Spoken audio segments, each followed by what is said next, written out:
Good evening, everybody. Thank you again for joining us on another Tuesday night. I am really getting to like spending my Tuesdays on the computer and talking to all of you. So thank you for joining in for our third session in our webinar series, the third of 5. So we have 2 more left. I am really excited tonight to be joined by Amy Alvarez of IDOC. Amy is a human resources consulting and service manager at IDOC. She is your go-to HR person, and I think we've got a big crowd tonight with the topic that we have about avoiding derailments in your office with proper hiring.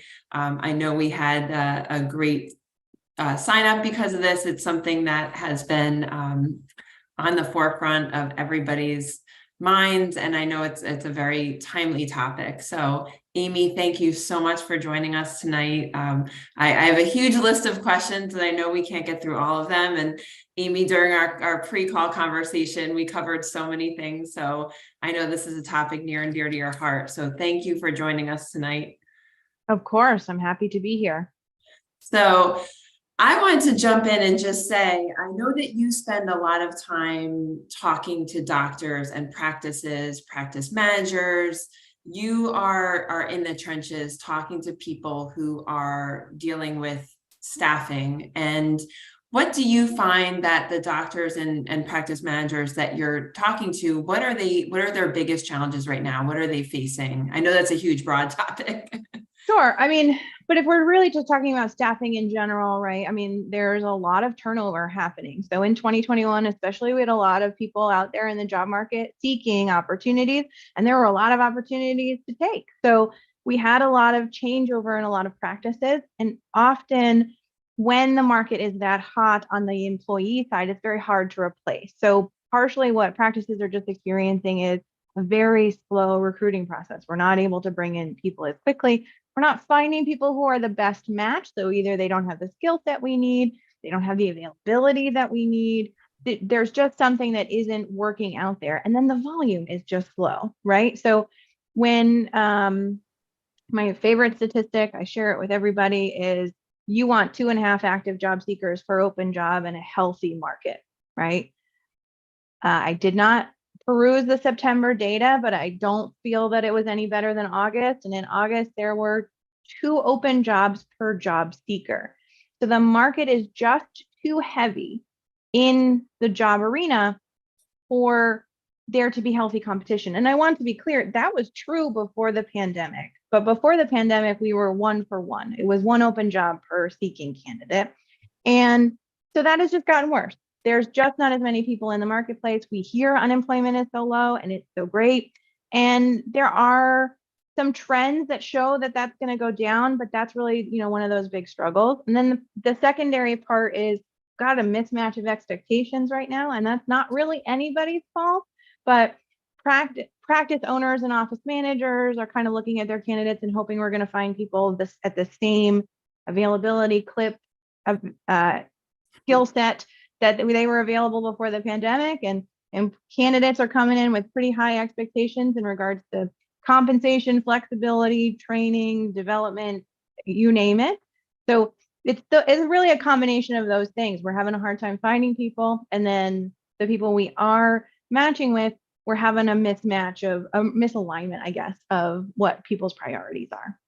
Were you seeing some of this starting before COVID? Did you feel like there was a start of people having this misalignment where they were looking maybe for a little more flexibility, or there was a kind of that starting, or do you think it really shifted after COVID?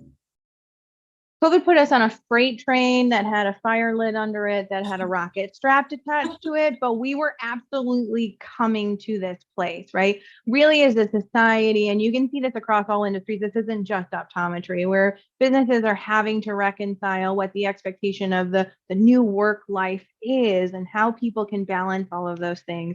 And so that then adds to this again, this sort of misalignment. We probably would be in a better position to cope with this if we were on a slow moving train to get to this point. If nature had allowed us to move the way we wanted to. But part of the reason why we're having this very hard conflict that feels like I'm way over here and they're way over here and we're not matched at all is because we got here so quickly. I think that we will reconcile this, but that's why we're in this very strange or very uncomfortable growing period right now.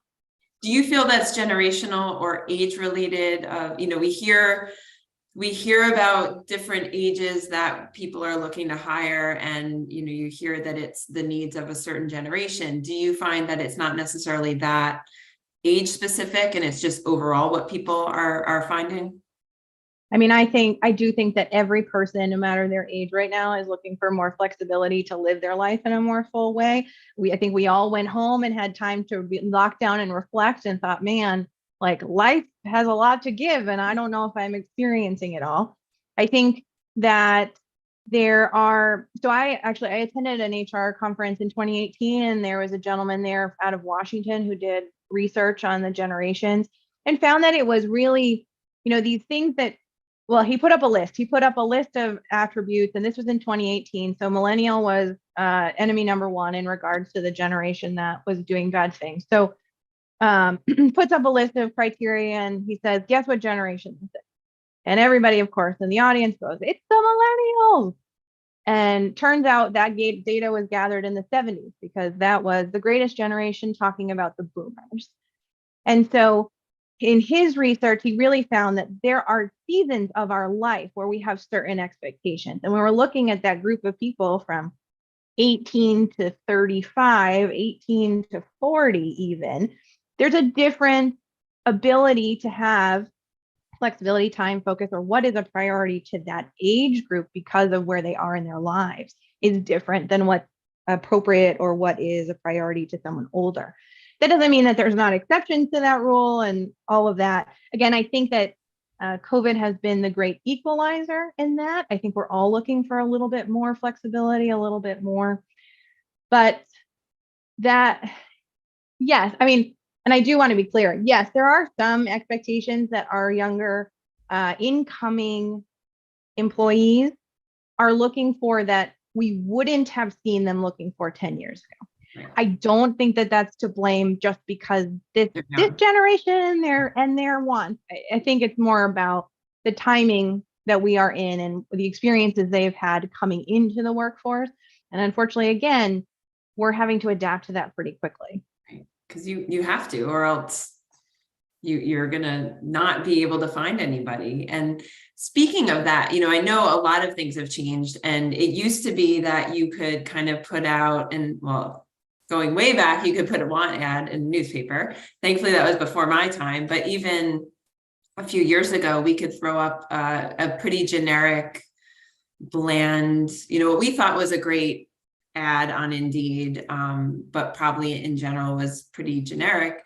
And we would be bombarded by candidates, and we would really have our pick of, who do we even want to bring in for an interview? We're getting so many amazing candidates. We had to really kind of filter through that and say, here, there's just so many, maybe we bring in two, but I feel like that has changed too, even hiring in my practice before I left and talking to friends who are going, you're so lucky that you're not having to hire people right now because it's very different. Do you find that finding people is different right now? The ways that we used to do it pre-COVID, are they the same places we can look now, or has that changed?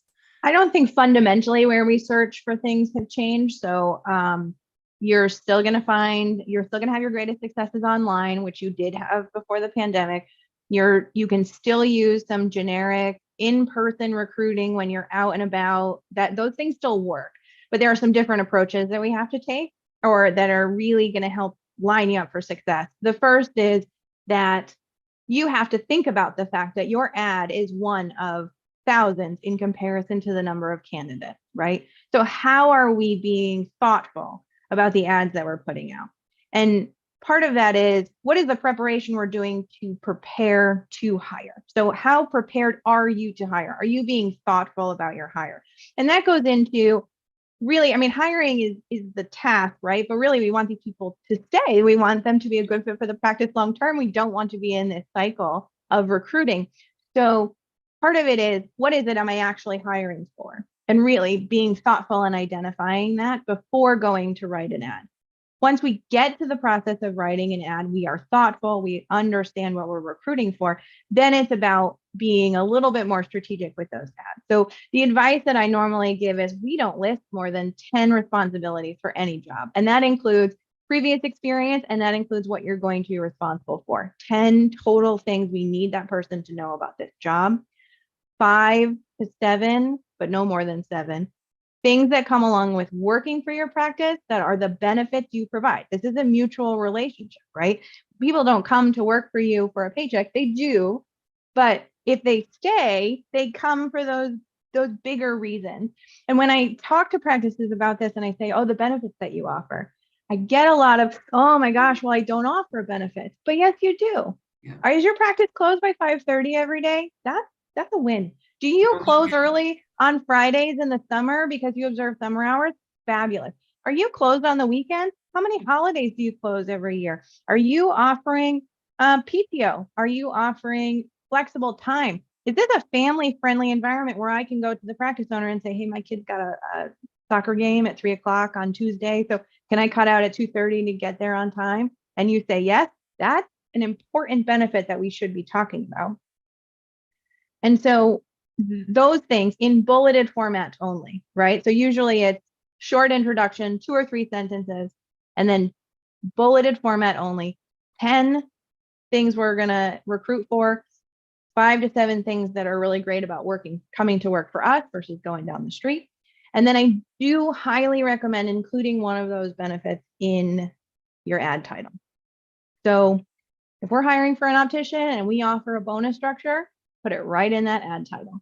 Because just like you probably give 10 seconds to a resume, that's about how much time you've got a candidate's attention, maybe even less. So we really need to try and cut through all of that noise and make our opportunity more attractive. The only other thing too with ad titles is there are some roles in the practice that are harder to hire for than others. If you post an ad for a receptionist, I mean, I'm not going to say that they're all going to be a match, the resumes you receive, but you're certainly going to receive a higher number than for a technician, right? And so we have to get creative in that too. You have to get creative in asking what else can I identify this position as that will widen that net? And then in this market, 7 days maximum is how long your ad should sit for, and you should be in there and then changing it. And I'm not saying changing it completely to something different. It's the same job, but let's tweak it. Let's add some different responsibilities. Let's change the job title. Let's change the benefit in the title. All of those things will really increase the activity you see on your ad. And then, of course, your own engagement. We can't let an ad sit anymore and just hope that we're going to see candidates come through. We have to be engaged with it. We have to interact with candidates in 24 hours or we are at risk for losing them.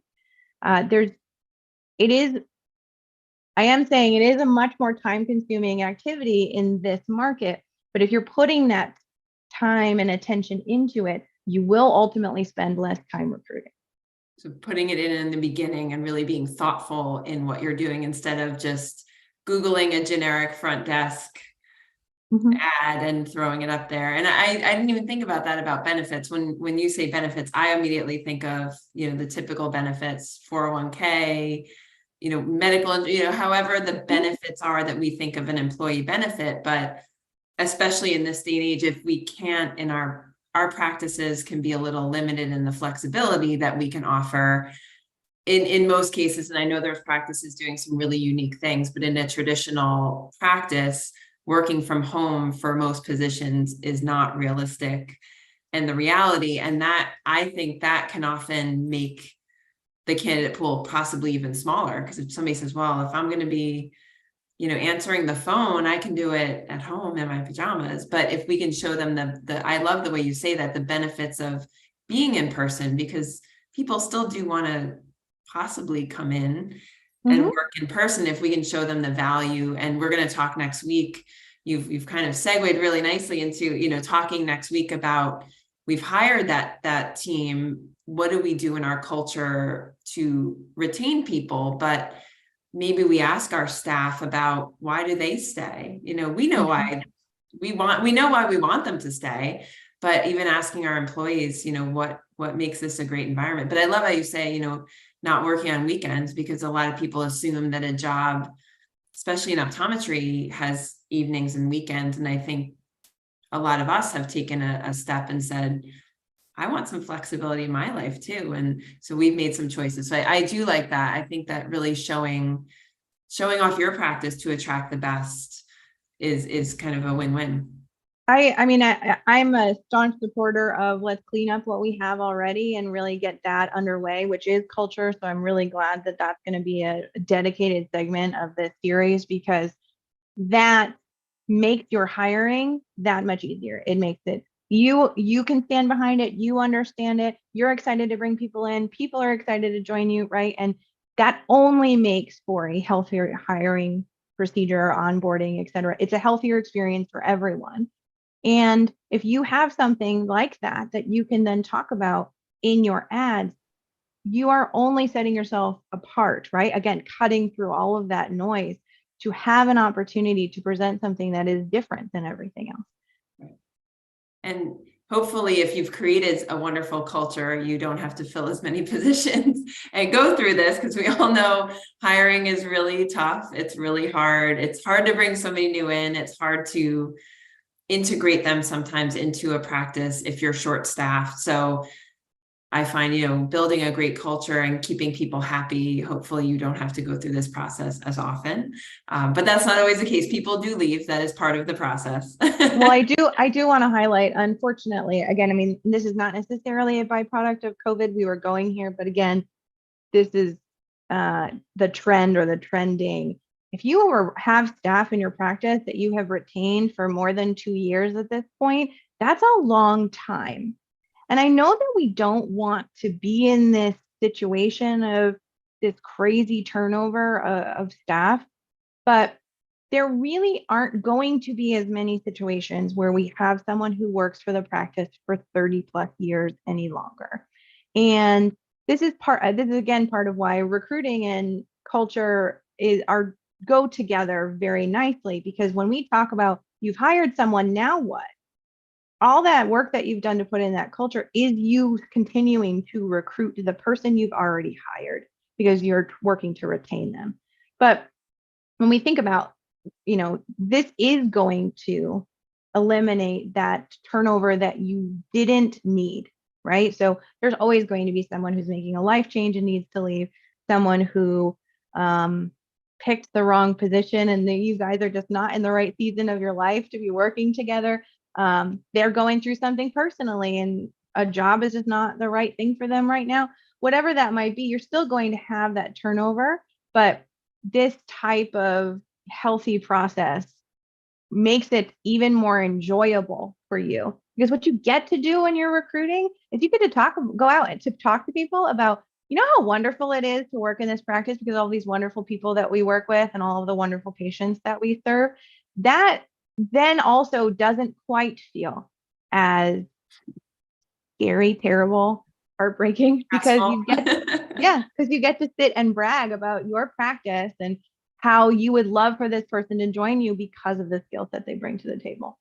I like that. I like taking, I feel like whenever we get, that dreaded email or somebody shuffles in and asks if they can talk to you and they, quietly say, I'm putting my 2 weeks notice in, and it's just this overall panic. We panic because we are automatically go to, oh my gosh, like I'm going to be short staffed and what do I do?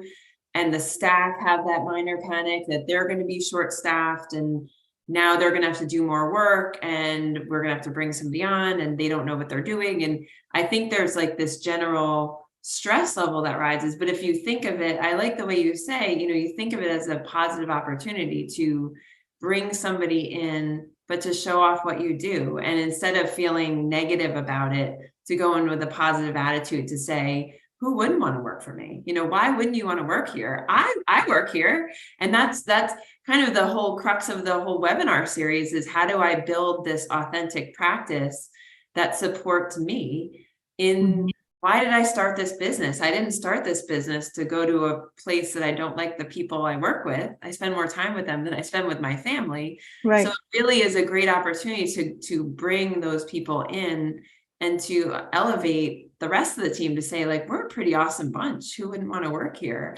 So I think it is, I love that mindset going into it, thinking, here's all the amazing things we do. We often think about the things that we're not doing well, or we dwell on those, we're understaffed, we're not hitting our goals, all these negatives. But if we go, it's a pretty fun place to work, and to lead with that.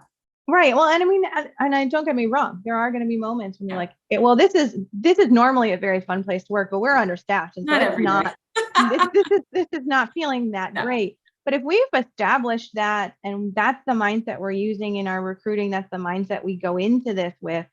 When you have turnover, and now you are finding yourself in the marketplace, you've also got that buy-in from your staff, right? Because they're like, okay, We can do that stinks. That person left. They had a particular skill set, but we can do this. And I'm excited about the opportunity. And maybe this is going to shift some of the responsibilities. And by the way, in the recruiting process, a healthy part of this is to look at the current staff and say, what are the responsibilities everybody has?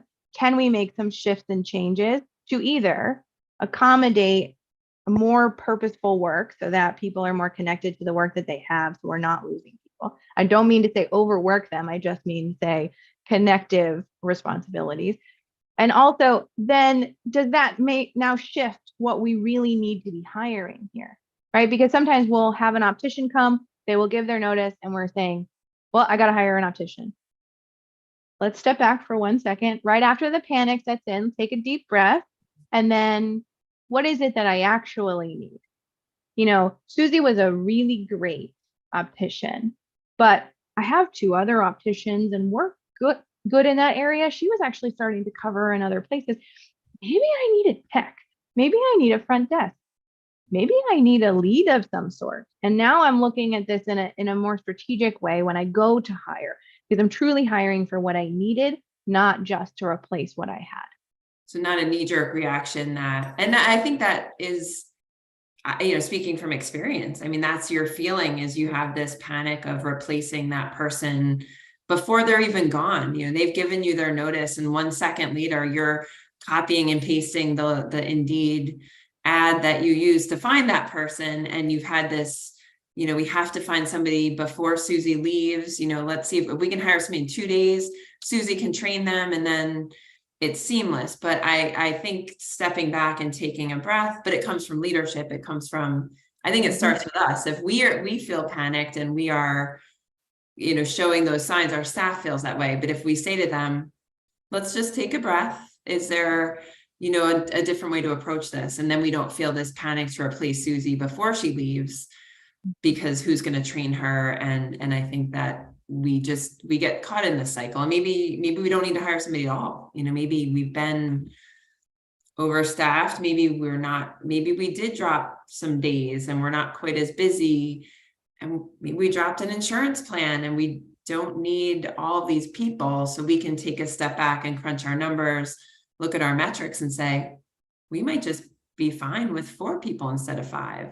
But I think you're right, taking that breath before having this knee-jerk reaction of like getting on Indeed as they're talking to us, like, hold on, what did you say? I've already posted the ad. And then you're in this panic mode. You don't have the time to look at the candidates and really get a good sense. You're just like hiring for sheer panic. Now, I will say, if someone has a practice and today they get a 2 weeks notice from like 2 people, and we're coming into the busiest season of the year, just hire somebody, right? Let's leave strategy aside. But you've still thought, okay, I got to get through the end of the year. I got to make sure that these people are set. I can't leave my patients hanging. I don't want to be struggling with that. So I'm making the strategic decision to get 2 people in quickly. But again, this really does take step back. What is it that I really need? Okay, I need 2 people who can just sell to get us through the end of the year. And then at the end of the year, we're going to reassess everyone and make sure that everyone is still a good fit, because those types of hires are okay too. Yes. It is also okay for you to make decisions to say, I'm going to hire someone for the next 6 months. And then at that point, we'll reassess. And knowing if you do have staff, again, the opportunity that some people might be looking to cut down their days or their hours, if you again can kind of take a breath and take a stock of what your practice looks like, and goes back to culture. What does your team want? What is the need of the people you have? Maybe there are people who want to cut back to 4 days or 3 days, and you're able to accommodate that by figuring out what staff you need on certain days, but just not filling it to be full for the sake of, I've heard I need to have X staff, or I've always had this many and everyone has to be full-time and be here from 8 to 5, Monday through Friday. Maybe there is that opportunity then to offer that flexibility, or be able, if somebody does have a soccer game, to not feel like, no, you can't leave. So, kind of being and flexibility is the dirty word of 2022, right? Like we all say it, we all talk about it. We want it for ourselves. We think that, all practice owners want to have some level of balance, right? That's not untrue. But flexibility doesn't just mean I work when I want to. Yes. Flexibility can also mean I've committed to a particular schedule because it allows me flexibility. And so, yeah, it's a wonderful, when you have staff leaving, it feels scary, but it is a wonderful opportunity to really be more mindful of what it is you have and what you can hire for going forward. I wish I had had this conversation years ago, because I always felt panicked, and I felt like it always came on the day that you were already having a rough day and something else was going wrong. And you're like, of course, that's just the last thing I needed. And then everyone hears one by one and everyone's whispering about it and panicking and already thinking about how that's going to affect them. And I think kind of going in there and having that different mindset towards it could go a long way. So I love that. And I love looking at it in a positive way, where most of us staff is anything but positive usually. And that's why this topic was such a great one to have. Is there anything left? Do you have one more piece of wisdom you'd like to share with anyone? Anything? My goodness. Well, I will say, so in all of these things, in how you advertise for staff and how you're thinking about staff and how you're assessing what you have currently, what we're talking about is clear, honest, and as transparent as it can be communication, right? And communication is going to take you a long way. So when we talk about situations like I'm panicked and it's going around one by one that this person is leaving and I'm going to have to hire, and everybody's worried about their job and what they're going to be doing, communication is really going to go a long way in that moment for you to say, hey, I don't have the answer. That's as transparent as I can be. I don't have the answer. I am so sad that Susie is leaving us, but we're going to figure it out. And so communication, really being that steady hand, is part of being the leader in your business. But any one of these topics that we're covering, any one of the strategies that you're trying to lead to, really you can get a lot further if you are really focusing on that clear and honest communication. And then the only second thing is, I'm sorry, but just to reiterate, you do have to be a leader in your practice, but there are ways that you can make that easier for yourself by being a little bit more thoughtful about how you're working through that, by using communication, by putting procedures in place to help you, and then by tagging your staff that have skill sets that you don't have to do things for you. But it still doesn't mean that you won't have to be the leader in your practice. I'm sorry, we'll never be able to take that hat from you. But that there are certainly ways that you can make that easier, especially if you feel like, man, that's not my skill set. I'm uncomfortable having those conversations. Great. First of all, let's talk about it, right? Let's work through that. Let's figure out ways that you can, but also there are ways that you can make that happen without having to be at the forefront of that at all times. Thank you, Amy. Where can we find you if we're looking for you? Where can people find Amy with all of her HR magic? So if you are interested in talking to someone on the HR consulting team at iDoc about any topic that has to do with one of your employees, and again, that's from hiring to retaining to I've got a big problem and I need to talk to someone immediately, or I have no idea how to execute this policy, you can email us at hrservices@idoc.net and a member of the team will reach back out to you. You can also find out more information about the services that we are offering for HR and all the other iDoc services on iDoc's website, idoc.net. Well, thank you, Amy, for having this great conversation. I really enjoyed it. And I think that it was so timely as, as you talk about heading into the busy season for those colleagues of ours who hopefully are not going through a panic right now, but as we head into the end of the year, hopefully they can take a deep breath, get some perspective, and add to their team and be excited to show off what a wonderful practice they have. Make sure you join us next week, next Tuesday, same time, same place, where we will continue the conversation about culture that we started a little bit here. I'm very, very honored to have David Friedfeld of Clear Vision talking with us about building a culture in your practice or in your business. He has done an amazing job at Clear Vision. He has built an unbelievable culture. And really, I can't wait to hear all of the things he has done and some lessons that we can take back to our practice. So before we close, I just wanted to, I know that there was a message in there about questions. Any questions before we tune out? I think that Amy covered it really well. So I wanted to be mindful of time. And again, thank you, Amy. We appreciated all of the great pearls that you shared with us. And I look forward to seeing everyone next Tuesday with David Friedfeld of Clear Vision.